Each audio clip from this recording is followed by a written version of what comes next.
Fourth class. उम्मीद है आप सब खैरियत से होंगे। आप अपने वीडियो लेक्चर्स देख रहे होंगे। आपने अपना साइंस का काम किया, होमवर्क मुझे बच्चों ने भेजा, बहुत शाबाश जिन्होंने भेजा। और आपको मजीद मेहनत की ज़रूरत है। जिन बच्चों ने नहीं भेजा उन्होंने भी भेजना है। आपने पीछे नहीं रहना, सब बहुत अच्छे बच्चे हैं। तो आज का भी काम हम देख लेते हैं 10/5 का। आज का हमारा SLO है डिफाइंड बैलेंस डाइट। हमने मतवाजन ग़िज़ा की डिफाइन करनी है and explain food pyramid. Food pyramid explain करना है। होमवर्क में हमारे क्वेश्चन है लिस्ट 5 हेल्दी फूड्स। सेहत के लिए जो हमारे अच्छे खाने हैं वो आपने 5 लिस्ट बनानी है उनकी, वो आपने खुद होमवर्क करके मुझे सेंड करना है। ग्रामर टास्क है nutrition adjective, fatty, protein, rich. Let's discuss them one by one. आज की डेट लगा लें पेज नंबर 45 बैलेंस डाइट 10/5 यहाँ से लेकर पेज नंबर 49 फुल पेज पर यहाँ तक डेट लगा लें। साथ ही E1 पर भी डेट लगा लें। Define a balance diet, name it's components, also explain different food groups. Reading देख लेते हैं। बैलेंस्ड डाइट मतवाजन ग़िज़ा। Having a balanced diet means consuming different varieties of food in the right proportion. मतवाज़न ग़िज़ा का मतलब है कि मुख्तलिफ इक़साम के खाने को सही तनासब से इस्तेमाल किया जाए। A balanced diet helps in providing nutrients according to the needs and demands of the body. मतवाज़न खुराक जिस्म की ज़रूरियात और तकाज़ों के मुताबिक ग़िज़ाई अज्जा फराहम करने में मदद देती है। It also makes our body strong, मजबूत, enough to fight against germ. ये हमारी जिस्म को जरासीम के खिलाफ मजबूत बनाती है। बैलेंस डाइट, जब हम हेल्दी डाइट लेंगे जाहिर है हम हेल्दी होंगे और डिजीज भी हम पर जल्दी अटैक नहीं कर सकेगी। A balanced diet may contain fruit, vegetables, grains, milk and meat. मतवाज़न ग़िज़ा में फल, सब्जियां, अनाज, मिल्क, दूध और गोश्त पाया जाता है। बेस्ड ऑन दीज सोर्सेज, इन्हीं ज़राए की बुनियाद पर we divide food into different groups. हम खुराक को मुख्तलिफ ग्रुप्स में डिवाइड करते हैं। बैलेंस डाइट की कंपोनेंट्स हैं proteins, carbohydrates, minerals, fatty acids, vitamins. Each food group contains nutrients to fulfil our daily needs. हर फूड के ग्रुप में इतने ग़िज़ाई अज्जा पाए जाते हैं जो हमारी रोज़मर्रा की ज़रूरियात को पूरा करते हैं। दीज न्यूट्रिएंट्स, ये न्यूट्रिएंट्स हैं carbohydrates, grains such as rice, bread, cereals, दलिया, etc. are rich source of carbohydrates. गंदम जिसमें है चावल, ब्रेड, सीरियल्स, दलिया, ये सब इनमें रिच सोर्स ऑफ कार्बोहाइड्रेट्स है। They give energy to our body, ये हमारी बॉडी को एनर्जी देते हैं। Proteins are important building blocks of our muscles. Proteins हमारे पट्ठों के अहम बिल्डिंग ब्लॉक्स हैं। ये लाइन इंपॉर्टेंट है MCQs के लिए। They also help in hair growth, ये हमारी बालों की नशोनुमा में भी मदद देते हैं। We get proteins from the meat group, हम गोश्त खाकर प्रोटीन्स हासिल करते हैं।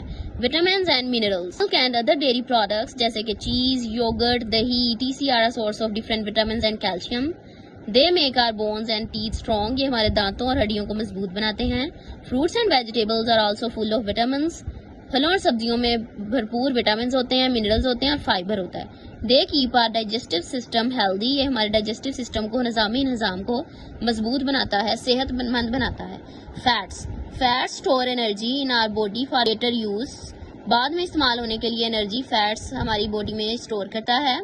Foods that provide us with fats and oil are oil, butter, sugary products such as soft drinks, sweets, chocolates, etc.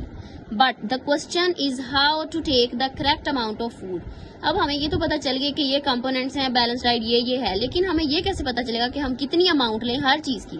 The food pyramid help us in this regard, food pyramid हमें help करता है इस चीज में, ये जो आपको picture में दिखाया गया है।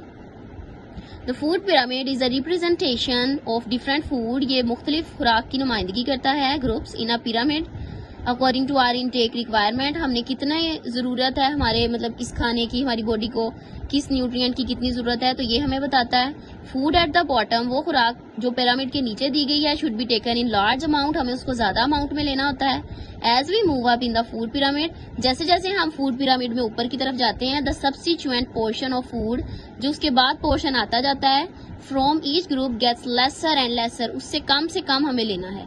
For example fats, oil should be added in smaller quantities to our diet, हमें अपनी डाइट में फैट और ऑयल को कम यूज करना चाहिए, क्योंकि सबसे ऊपर फूड पिरामिड में हमें उन्होंने फैट्स एंड ऑयल दिखाए हुए हैं। सबसे ज्यादा ग्रेन है, उसके बाद हमें इसकी प्रोपोर्शन लेनी चाहिए वेजिटेबल एंड फ्रूट्स की, उसके बाद मिल्क एंड मीट की, एंड लास्ट पर सबसे लेसर अमाउंट में फैट्स एंड ऑयल का यूज करना चाहिए हमें अपनी डाइट में।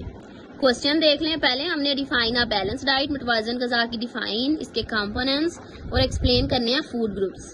सबसे पहले हम बैलेंस डाइट वाले पैरा में 48 पेज पर यहाँ से हैविंग से लेकर प्रोपोर्शंस तक, उसके बाद आप बैलेंस डाइट से लेकर डिफरेंट ग्रुप्स तक, ये 2 लाइंस। उसके बाद पेज नंबर 49 पर आज हम पहले कार्बोहाइड्रेट्स मेंशन करेंगे कि ये हमारा ग्रुप है। कार्बोहाइड्रेट्स की हम दोनों लाइंस करेंगे जिनमें ग्रेन्स और ये हम जो है हम एनर्जी देते हैं बॉडी यहाँ तक। उसके बाद प्रोटीन्स करेंगे, एक ये वाली लाइन मसल्स तक। उसके बाद we get proteins from the meat group यहाँ तक। उसके बाद विटामिन एंड मिनरल्स करेंगे, ये 2 लाइंस, मिल्क से लेकर कैल्शियम तक। उसके बाद फैट्स लिखकर ये 1 लाइन करेंगे। हमने ये नेम्स आज जरूर मेंशन करने हैं जो 4 नेम्स हैं, carbohydrates, proteins, vitamin and minerals and fats. ठीक है, यहाँ तक हमारा इवन का आंसर है। ये आपने अच्छे से लर्न करना है, होमवर्क मुझे सेंड करना है। होमवर्क दोबारा देख लें। लिस्ट 5 हेल्दी फूड्स और ग्रामर टास्क में था न्यूट्रिशन एडजेक्टिव। एडजेक्टिव क्या होता है? इसम, सिफ्त। तो हमने फैटीज में देखा रीडिंग में प्रोटीन और रिच। हमने जो न्यूट्रिशन में हमारी ग़िज़ाइयत में जो एडजेक्टिव्स हैं, जो भी सिफ्त हैं, तो हम जो ज़्यादा डिस्क्राइब कर रही हैं नाउन को, तो हम उसमें देखेंगे फैटी है, प्रोटीन है एंड रिच है। उम्मीद है आपको समझ आ गई होगी। अपना ख्याल रखिएगा। फ़ी अमानिल्लाह।